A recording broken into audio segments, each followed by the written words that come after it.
Hello and welcome back to the channel. In today's episode, we have NBA trade deadline talk.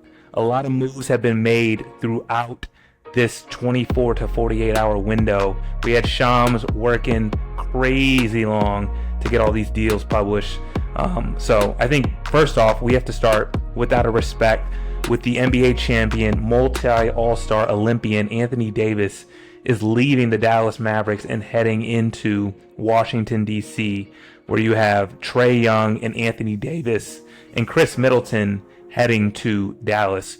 Will, what's your DJ Woodi? What's your take on this move? Yeah, so Anthony Davis going to the Wizards, I think it's a good look for the Wizards. You pair him up with Trae Young, I think you'll have a lot of offense provided those guys are healthy. And then you've got Alex Sarr and other pieces to go along with them. I think they could be formidable in the East provided, everyone is available.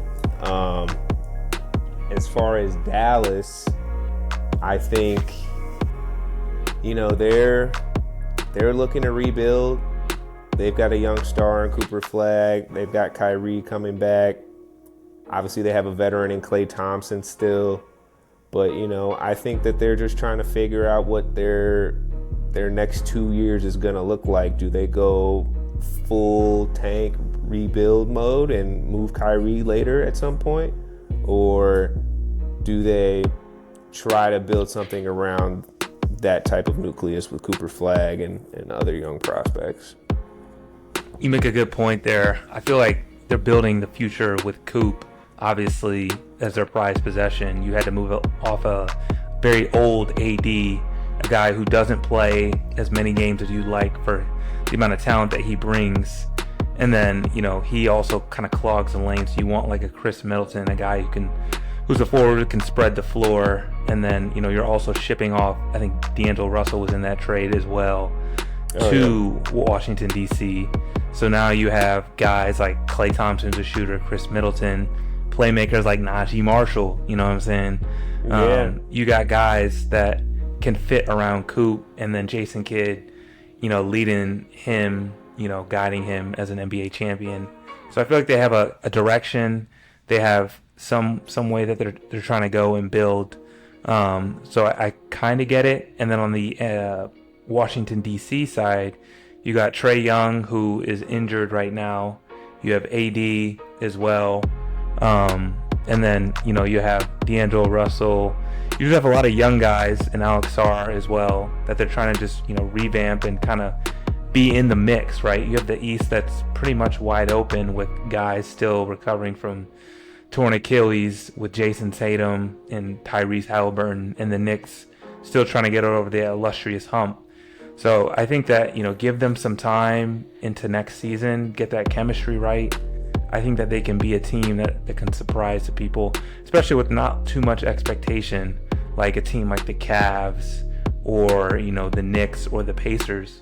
So that kind of leads me into the next trade. We had James Harden and heading over to Cleveland for Darius Garland, kind of a big guard swap. You have an old guy for a young guy. What do you think about that? Because I'm kind of bullish on what James Harden could bring to the Cavs. Yeah, no, I like the move for the Cavs. I think, James has been in the league a long time. This is a guy who's been able to average 36, 34 points a game. But we have to see it in the playoffs, and we have to see it in crunch time. So from that aspect, in terms of being available and providing production in the regular season to get to the playoffs and potentially make a run, I think that they've made an upgrade. I love Darius Garland. I love his game, but he just hasn't been as available as a James Harden. So if James Harden can shake off that playoff misfortune, or, quote, shrinking, as some say, I think the Cavs could be very formidable in the East, because I don't want to see James Harden and Donovan Mitchell on the other side if I'm, the Knicks or who else? Even Boston or Philly. You know, I don't know how those are going to shake out when you got to go against, 10-time All-Star, 2 10-times All-Stars, and Donovan Mitchell and James Harden. So, but on the other flip side, I think the Clippers, they made the right move. Get something for James while you can, and Darius Garland is a nice prize. I think he's a young, stretch the floor, quick guard who can play make.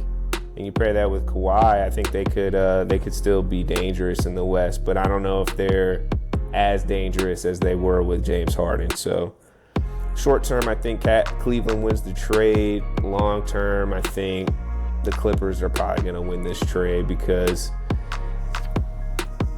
I like what the Cavs have, but I don't see Donovan Mitchell re-signing there on his own accord. And then if that doesn't happen, next thing you know, you're blowing it up. So no, that's facts. I definitely think right now the Cavs are in win mode, and I like the aggressiveness going and getting an MVP, a guy who's an Olympian, been to the All-Star plenty of times, and you saw what he can do with, bigs. I think Cleveland, they have Jared Allen, they have Evan Mobley, guys that just like to run at the rim, right? So get him in the pick and roll, give Donovan Mitchell, not that double team that he needs, and you get James Harden running the pick and roll. That's like bread and butter for him. And then you still have shooters around him. So I think it's a perfect fit for him. Honestly takes the pressure off of Mitchell in the playoffs just because he's kind of crumbled the last, couple seasons, not being able to make a conference final. So I really love this for Cleveland. I think this is the momentum that they need, right before the All-Star break.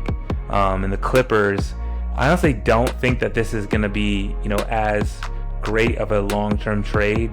Garland has had trouble staying healthy. We know what Kawhi brings to the table in that category. And I know that he's on his last stint of his contract. So it's like, he's not a loyal guy. I don't know if he stays. And then, I think the Clippers are in a situation where there's just a lot of noise around the locker room. We saw what happened with CP3 earlier this year. They just shipped off Zubac, their long-standing big, to the Pacers. Like it's a lot of movement over there with the Clips. Yeah.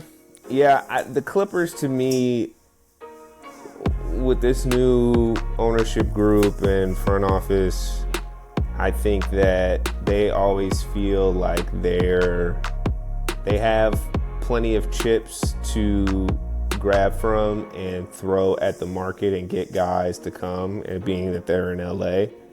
But they always feel like a taped together team, if that makes any sense. So for them, I think that, again, depending on what happens with Kawhi, they could be looking at a rebuild much sooner than they anticipated without any real hardware to bring home after this whole Kawhi, Paul George, James Harden sagas. That makes sense, yeah. No, it's definitely going to be an empty trip, especially with the new stadium.